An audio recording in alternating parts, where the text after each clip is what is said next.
के उत्तर को भर देता है। एक प्रकार से यह अवलोकन पद प्रदर्शिका होती है। यह अनुसंधानकर्ता पर नियंत्रण रखती है और उसे किस प्रकार की सूचना संकलित करनी है इसका मार्गदर्शन भी करती है। इसके कई गुण बताए हैं। यह अनुसंधानकर्ता को पुनः स्मरण की शक्ति प्रदान करती है। दूसरा, यह विषयात्मक अभिलेख को यह प्रमापीकरण को संभव बनाती है। यह विषय क्षेत्र को सीमित करने एवं आवश्यक तथ्यों पर ध्यान देने में सहायक होती है। दूसरी अनुसूची कौन सी है? मूल्यांकन, रेटिंग। इस प्रकार की जो अनुसूचियों का प्रयोग किसी विषय के बारे में लोगों की अभिवृत्तियां, रुचि, राय, विश्वास, अनुमति आदि आदि आदि इन सब चीजों का हम अध्ययन करने के लिए करते हैं। सांख्यिकीय मापन हेतु किया जाता है। सामाजिक समस्याओं एवं घटनाओं के मूल्यांकन, गुण निर्धारण तथा तुलनात्मक क्षमता जानने के लिए भी इस प्रकार की अनुसूचियों का प्रयोग किया जाता है। समाज वित्तीय अध्ययनों, सोशियोमेट्रिक स्टडीज, समाजशास्त्र एवं मनोविज्ञान में भी इनका काफी प्रयोग हुआ है। इसमें सूचनादाता की पसंद नापसंद, पक्ष विपक्ष के विचारों को जाना जाता है। नेक्स्ट आती है प्रलेख अनुसूची। यंग ने कहा है कि इन अनुसूचियों का उपयोग ऐसी सामग्री का आलेखन करने के लिए किया जाता है जिन्हें विभिन्न प्रकार के प्रलेखों, व्यक्तिगत जीवन इतिहासों तथा अन्य सामग्री से प्राप्त किया जाता है। यानी कि इस प्रकार की अनुसूचियों का उपयोग लिखित प्रलेखों जैसे आत्मकथा, डायरियां, सरकारी व गैर सरकारी दस्तावेज आदि आदि ऐसे प्रश्नों का उत्तर प्राप्त करने के लिए किया जाता है। इस प्रकार की अनुसूचियों का प्रयोग किसी विषय की प्रारंभिक जानकारी प्राप्त करने के लिए किया जाता है जिनके विषय में लिखित प्रलेखों की सूचना मिलने की संभावनाएं होती हैं। चौथा है संस्था सर्वेक्षण अनुसूची। किसी संस्था के समक्ष उत्पन्न होने वाली अथवा उसमें विद्यमान समस्याओं का निरीक्षण करने के लिए इस प्रकार की अनुसूची का प्रयोग किया जाता है। इसके द्वारा किसी संस्था के किसी विशेष पक्ष या आंतरिक और बाह्य समस्याओं का तथा कार्यकर्ताओं या क्रियाकलापों का अध्ययन किया जाता है। जनगणना के लिए इसी प्रकार की अनुसूचियों का प्रयोग किया जाता है। इस प्रकार की अनुसूचियों में पंचायतों, सहकारी समितियों, शिक्षण संस्थाओं, जेलों आदि की कार्यप्रणाली का अध्ययन सरलता से किया जा सकता है। नेक्स्ट है साक्षात्कार अनुसूची। इस प्रकार की अनुसूची में सूचनाएं प्रत्यक्ष साक्षात्कार के द्वारा एकत्रित की जाती हैं। इनमें निश्चित प्रश्न अथवा खाली सारणी दी हुई होती हैं जिन्हें साक्षात्कारकर्ता सूचनादाता से पूछकर भरता है। इसके द्वारा साक्षात्कार को व्यवस्थित एवं क्रमबद्ध किया जाता है। इनसे प्राप्त सूचनाओं का वर्गीकरण एवं सारणीकरण बहुत आसान होता है।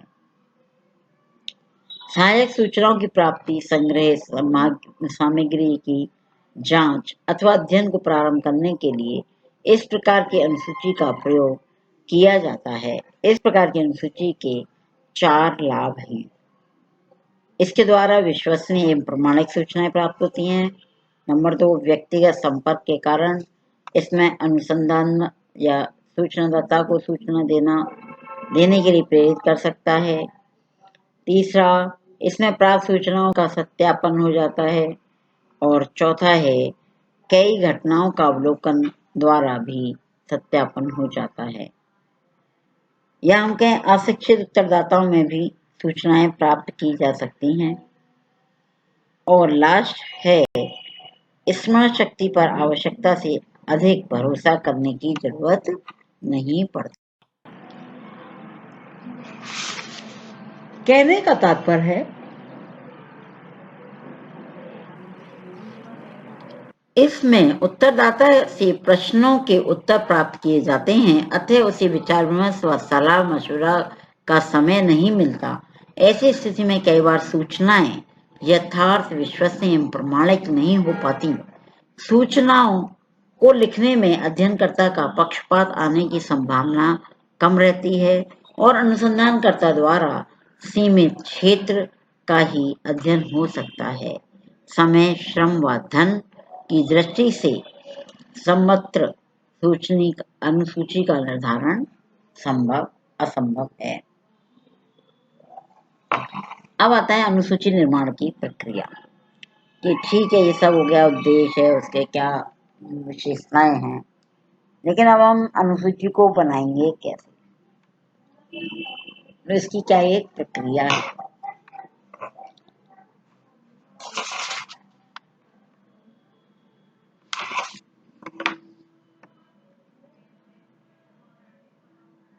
नंबर 1, अध्ययन विषय का निर्धारण करना तथा यह तय करना कि विषय के किन पक्षों से संबंधित तथ्य संकलित किए जाएंगे।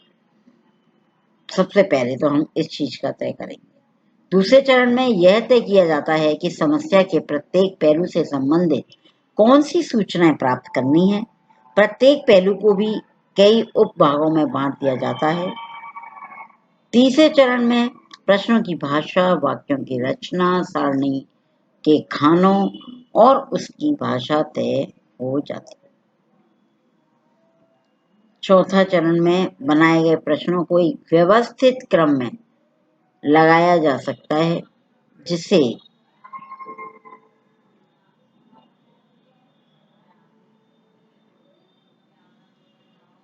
कि सिलसिलेवार सूचना प्राप्त की जा सके तथा उनसे प्राप्त सूचनाएं आसानी से सारणीबद्ध व वर्गीकृत की जा सके।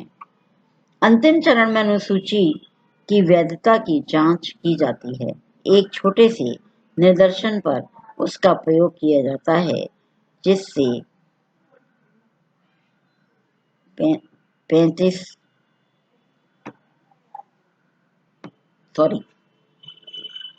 मुख्य अनुसंधान में आने वाली कठिनाइयों एवं अनुसूचियों की कमियों का पता लग जाता है, जिन्हें दूर करके ही उन्हें वास्तविक प्रयोग के लिए तैयार किया जाता है।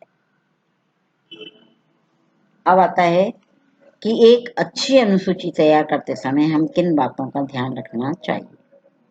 इनको दो भागों में बांटा है, एक भौतिक पक्ष और एक आंतरिक पक्ष। भौतिक पक्ष के आधार पर हम देखें तो हमें ध्यान रखना चाहिए कि अनुसूची का आकार 8x11 से अधिक बड़ा ना हो। ज्यादा बड़ा होता है तो फिर आदमी इसके उत्तर देने में घबराता है, राम इतने बड़े पेज और इतने सारे पेज, तो ये हमें ध्यान देना चाहिए। अनुसूची हेतु प्रयुक्त कागज झांकने वाला या खुरदरा ना हो, वरना चिकना व साफ होना चाहिए। तीसरा, रंगीन कागज का प्रयोग अनिवार्य, आकर्षक। सूचनाएं लिखने के लिए पर्याप्त खाली स्थान छोड़ा जाए, हाशिया छोड़ा जाए।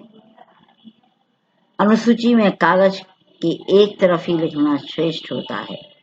कॉलम, शिक्षक,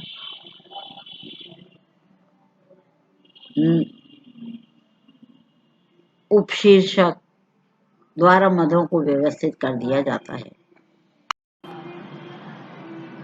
अनुसूची में पदों की संख्या अधिक नहीं होती। अब आता है अनुसूची की अंतर वस्तु, जो तो हम बाह्य वस्तु की बात कर रहे थे। अंतर वस्तु में उत्तरदाता के बारे में प्रारंभिक जानकारी, जो मैं बताया उसकी जो वास्तविक बायोडेटा जो है क्या है, उसके बारे में हम पूछते हैं। दूसरा, समस्या से संबंधित प्रश्न एवं सारणी। ये दो प्रकार से जो है अंतर्वस्तु को हम जानने का प्रयास करते हैं। और तीसरी है अनुसूची की शब्दावली एवं प्रश्न किस तरह के होने चाहिए। प्रश्नों के द्वारा सूचनाओं का संकलन किया जाता है, अतः उसके निर्माण में उचित संबंधों एवं प्रश्नों का चयन आवश्यक है, जिनके अभाव में हम उनके उद्देश्यों में सफल नहीं हो पाएंगे।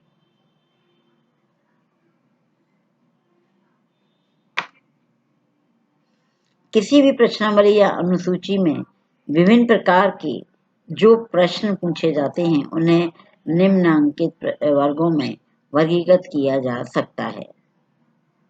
पहला,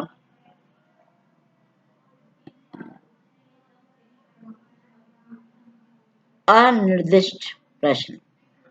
इस प्रकार के प्रश्नों में उत्तर देने में सूचनादाता को स्वतंत्रता होती है और वह अपनी राय जिस प्रकार चाहे व्यक्त कर सकता है।